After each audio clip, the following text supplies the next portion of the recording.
Antes de começar o vídeo, eu gostaria que você observasse essas imagens.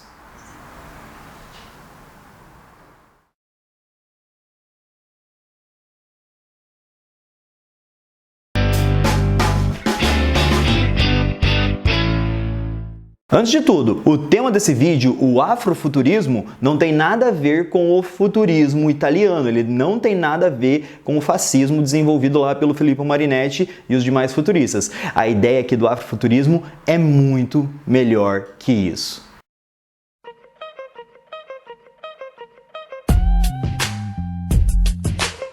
Lembra as imagens que eu mostrei no começo do vídeo? Você prestou atenção nessas imagens? O que você percebeu nessas imagens? Elas são todas visões de um futuro, certo? Mas e os personagens que representam esse futuro? Eles são todos brancos.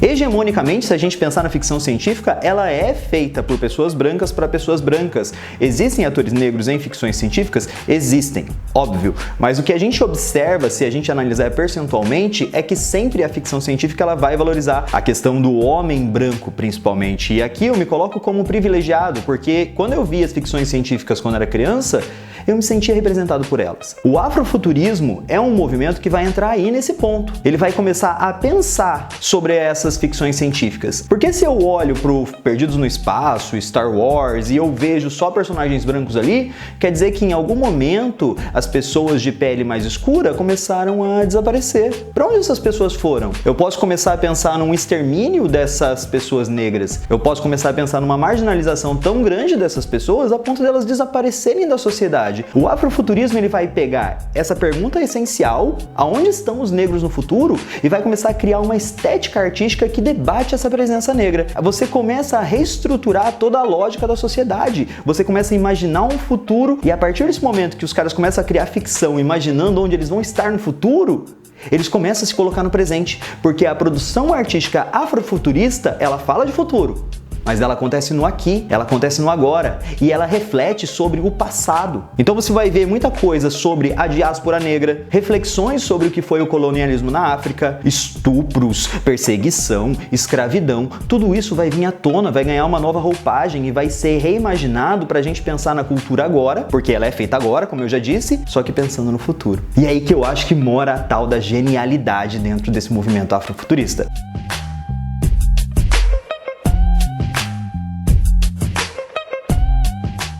O termo afrofuturismo ele foi cunhado lá na década de 1990 por um crítico de arte chamado Mark Derry, em um artigo chamado Black to the Future, no qual ele começa a questionar a falta de autores negros dentro do campo da ficção científica.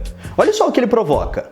É possível para uma comunidade que teve seu passado deliberadamente apagado e cujas energias foram posteriormente pela busca de traços legíveis de sua história, imaginar futuros possíveis? É nesse ponto que a discussão do afrofuturismo vai entrar, porque aqui a gente tem uma construção de uma estética que é high-tech, mas que ao mesmo tempo vai englobar elementos pré-diáspora, e quando eu falo diáspora aqui, eu tô falando do sequestro de vários africanos, de mais ou menos 30 milhões de pessoas que saíram forçadamente de suas terras, de seus reinos, porque sim, existiam reinos na África, a África não era uma grande comunidade tribal, tem gente que acha que a África era um país, não é, gente, a África é um continente grandioso, de cultura rica, não existe só a religião iorubá, existem centenas ou talvez milhares de religiões na África. Então a gente perde muito essa ideia de que existe uma África homogênea e a gente tem uma cultura extremamente heterogênea e diversa. E é lindo ver como esses artistas vão combinar esses elementos futuristas, metal, tecnologia, com estampas tribais. É lindo ver como você começa a pensar numa religiosidade que vai trazer orixás,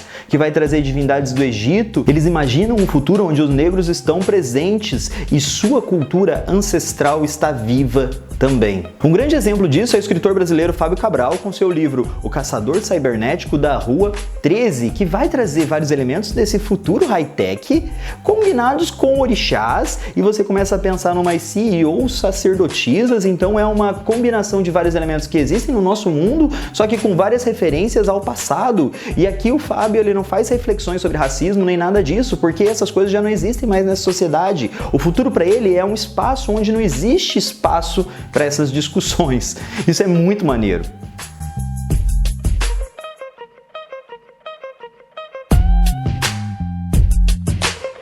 pensar na história do afrofuturismo, é muito difícil dizer quando ele começa. O termo foi criado nos anos 90, mas vários artistas já no passado já estavam trabalhando com essa estética afrofuturista. Um exemplo disso é o músico Sun Ra.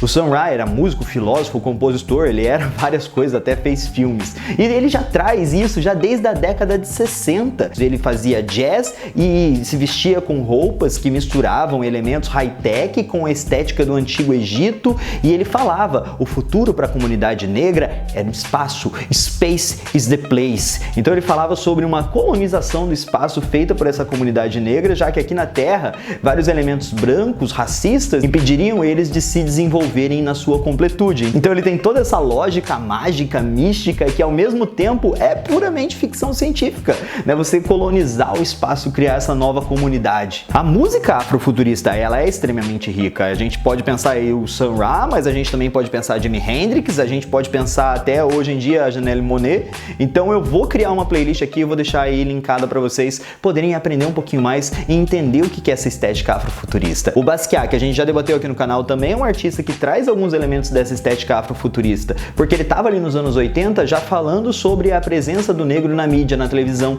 nas artes plásticas. Uma das grandes críticas do Basquiat ao mercado de arte era essa falta de oportunidade para pessoas da comunidade negra. Então ele já estava refletindo sobre isso, e suas obras são muito além do seu tempo, elas estão muito à frente de tudo isso, quando ele faz essas mesclas, essas assemblagens, essas combinações de elementos. Ele está refletindo sobre a sua história, mas ele também está refletindo sobre as suas raízes afrodescendentes. No Zimbábue, o Kudzanai Shurai, ele trabalha a fotografia refletindo sobre o passado, refletindo sobre a colonização, ele pega e recria cenas da colonização, e ao mesmo tempo que ele faz isso de uma maneira fotográfica, ele já está reimaginando um futuro para o país dele. Então ele traz essa estética afrofuturista ao recriar essas cenas passadas, só que com elementos do presente e nesse suporte da fotografia. Então ele cria toda uma grande colagem, uma mescla de elementos que começa a reimaginar o futuro. Isso também serve para a gente repensar a própria história, como Cyrus Kabiru, que ele vai começar a pensar sobre o seu passado, uma época que ele não conseguia comprar óculos porque sua família não tinha dinheiro para isso,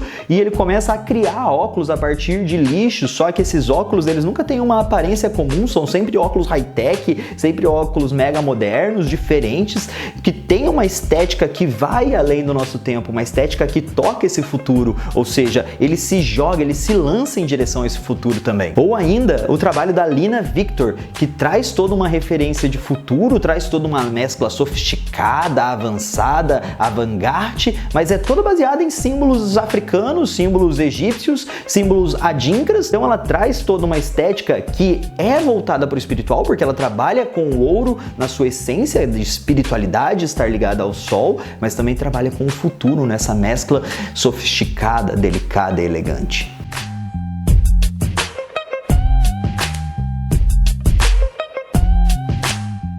Enfim, ainda hoje a gente vive com a questão do racismo na sociedade e existem pessoas que negam isso, sabe? Tem pessoas que falam que o racismo não existe, tem pessoas que falam que a escravidão não existe, falam absurdos sobre a escravidão, negacionistas deste processo de uma colonização agressiva que usurpou as pessoas, que roubou as pessoas. Isso, pra mim, que é uma coisa de ficção científica, sabe? Pensar que em 2018 ainda tem gente que perpetua essas barbaridades. Pensar que tem gente que trata o outro diferente só por causa do seu tom de pele. O afrofuturismo ele tá em tudo, tá na moda, tá na mídia, tá na música, tá no cinema, tá nas artes plásticas, tá em vários lugares. E eu quero saber de você. O que você gosta envolvendo aí essas questões do afrofuturismo? Você consome algum artista afrofuturista? Você tem alguma relação? Você curte? Ficou muito em alta aí com o filme do Pantera Negra, mas eu quero saber também o que você pensa disso. Você acha que o afrofuturismo pode ajudar o racismo a diminuir e quem sabe um dia, sei lá, desaparecer de nossa sociedade? Ou será que isso é ser muito otimista? Enfim, deixa aí nos comentários suas opiniões. Um grande beijo pra vocês, galera, e tchau, tchau.